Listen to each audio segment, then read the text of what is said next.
Good morning all and welcome to the reflection for this Sunday. I'm just going to shrink this camera down so I can't see myself talking. It's very disconcerting. There we go, that's better. I'm told the best way to record yourself when you're doing this type of thing is to pretend that somebody sat at the other side of the camera. If I do that, I can't actually read the words of my reflection, so it's slightly awkward. However, I wonder what you've been up to this week. This week I had the pleasure of actually getting out of Ballater. I love Ballater, don't get me wrong, but I was getting a bit stir crazy. So I went to check on the church in Aboyne to make sure the roof hadn't fallen in or things like that. It's still standing, you'll be pleased to know. On the way back, however, it was quite hard. Difficult's probably a better word, because I kept driving past places where usually I would stop the car and go for a walk. And at the moment I can't do that. It's such a minor thing, but it made me realise how much I value such minor things. Today's reading is all about minor things. This gospel reading, that is. It's about two friends who went for a walk and met another person. It's about somebody who went and took their invitation and came for a meal with them on the surface. It's about how we might get to know Christ, how he walks along us, how we might encounter him unawares, how we might recognise him. The climax of the reading is on how, in the breaking of bread, Jesus is known to us. In the current circumstances, we can still walk, but we must for now do it alone. We can still eat and drink, but we are confined to our own households. It's difficult, therefore, to preach on going for a walk and meeting Jesus and entertaining friends and family. And I could preach on platitudes. I could talk about how even if we can't see him, even on our solitary walks, Jesus walks with us and he's with us at our meals around the table, and that would be true and accurate. But the thing that keeps coming back into my mind when I think about this reading is this whole thing about Jesus being known in breaking of bread. As Episcopalians, we break bread most Sundays. We have communion together.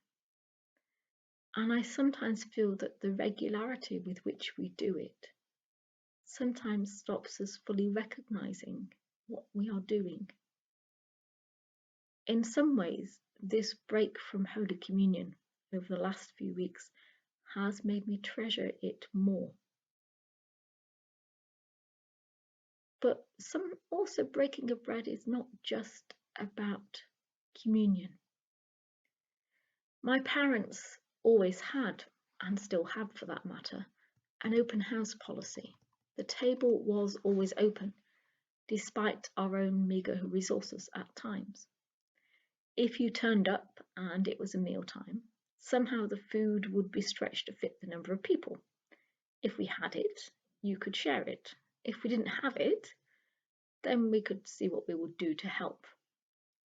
Anyone who turned up, no matter age or gender or background, were welcomed in. Visits always carried with them the offer of refreshment, of hospitality. It's a policy I've tried to continue in my own home. If you've ever popped past, you'll know that I'm constantly offering you tea or coffee or food in some form. For me to eat a meal with someone, to have a person in your house and sit at a table with them, to break bread with them, is the greatest compliment and the greatest kindness you can show in both directions. It's an act of trust, of honour, of friendship. One of the things I found difficult about these last few weeks is the lack of that dropping in of friends on their way past and being able to drop in on them. That disability to offer my home and my hospitality to all. Yes, I can still go for a walk.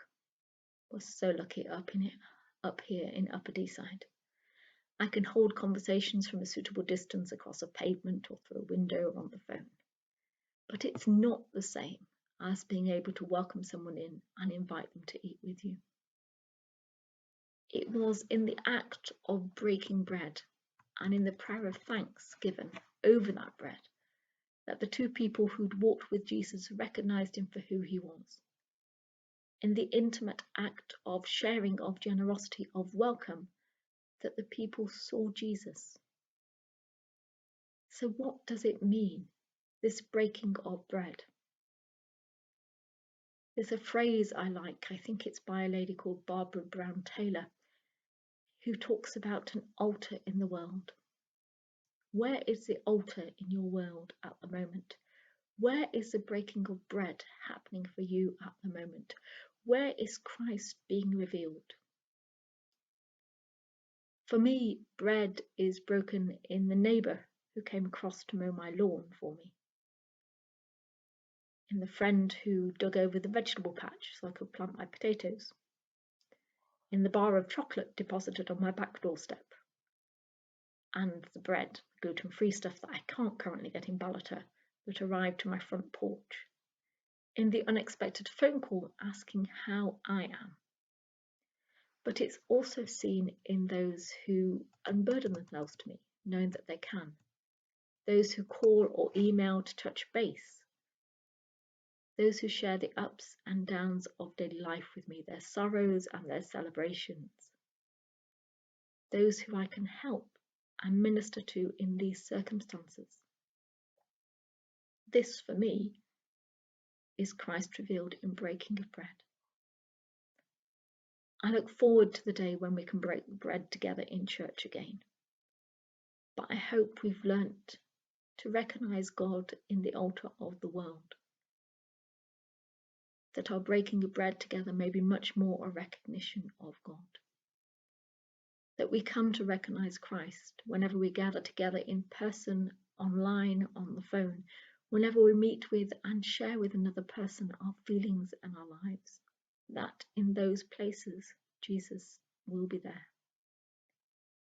When we share the greatest gifts we can share with one another, our lives, our bread and wine, our inner sanctums, Christ comes among us.